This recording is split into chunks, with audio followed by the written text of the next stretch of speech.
एक तूफानी नदी के ऊपर एक पुल था जो एक जादुई तलवार से बना था। यही था भूमिगत नगर में जाने का एकमात्र रास्ता। एक समूह जंगली सुअरों पर सवार होकर वहां पहुंचा, जबकि उनके पीछा करने वाले दुश्मन भी तेजी से करीब आ रहे थे। मजबूत शरीर वाला बोना तुरंत अपनी जादुई किताब निकालता है और दरवाजा खोलने के लिए मंत्र पढ़ने की तैयारी करता है, जबकि उसके साथी अपनी जादुई छड़ी घुमाकर एक वायु दीवार खड़ी कर देते हैं जिससे दुश्मनों को रोका जा सके। लेकिन वह वायु दीवार सिर्फ जमीन पर मौजूद घुड़सवारों को ही रोक पाई, आसमान में उड़ रहे दुश्मनों के नेता को नहीं। उसने इस मौके का फायदा उठाकर हवा में ही जादू करना शुरू किया और अगले ही पल आसमान से बर्फीले नुकीले शंख गिरने लगे। बोना खतरे में था, तभी एक लड़का दौड़कर उसकी ओर बढ़ा और अपनी देह से उस घातक हमले को रोक लिया। बर्फीली कीलें उसके शरीर में ढस गईं और वह बेहोश होकर गिर पड़ा। बोने ने तुरंत उस शूरवीर को आदेश दिया कि वह लड़के को लेकर भूमिगत नगर के स्वर्णिम ड्रैगन के पास जाए, जबकि वे तीनों दुश्मनों को रोकने के लिए वहीं रुक गए। जल्द ही शूरवीर घायल लड़के को लेकर एक गुफा में पहुंचा,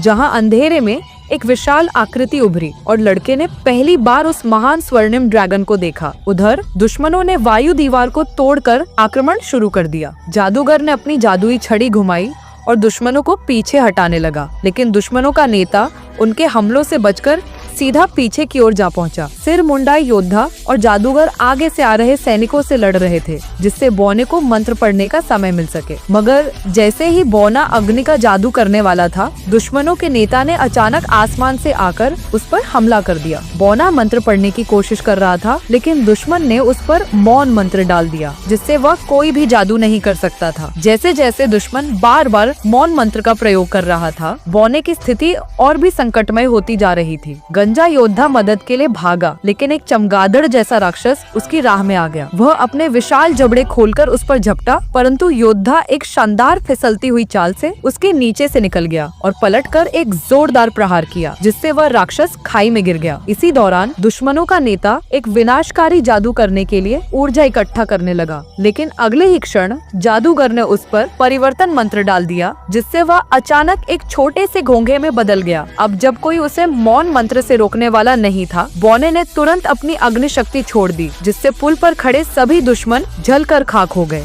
दूसरी ओर अभिशप्त लड़का स्वर्णिम ड्रैगन से मिला, जिसने बिना एक पल गंवाए उसका श्राप दूर करने का फैसला किया। ड्रैगन ने लड़के के ऊपर मंडराते हुए उसके शरीर से श्राप को बाहर निकालना शुरू किया और धीरे धीरे वह श्राप अपने भीतर समा लिया। उसे विश्वास था कि ऐसा कोई श्राप नहीं जो उसे पराजित कर सके। कुछ ही पलों में लड़के के शरीर से सारी बुरी ऊर्जा निकाल दी गई और उसके शरीर पर बने सभी जादुई निशान धीरे धीरे मिटने लगे। लेकिन तभी कुछ अनहोनी हुई। स्वर्णिम ड्रैगन के शरीर में कुछ असामान्य बदलाव होने लगे। उसका शरीर नियंत्रण से बाहर जाने लगा, मानो वह श्राप उसे ही अपने कब्जे में लेना चाहता हो। ड्रैगन ने पूरी शक्ति से इसका विरोध किया और बाकी लोगों से वहां से भागने के लिए कहा, क्योंकि वह अब इस शक्ति को नियंत्रित नहीं कर सकता था। श्राप ने उसके शरीर को अंदर से खोखला करना शुरू कर दिया। उसकी सुनहरी चमकती हुई शल्कें विकृत होने लगी। आखिरकार वह उस शक्ति के सामने हार गया और नीचे गिर पड़ा। लेकिन अगले ही क्षण उसके शरीर से एक भयावह दैत्य बाहर निकल आया। सभी लोग यह दृश्य देखकर दंग रह गए। उस दैत्य के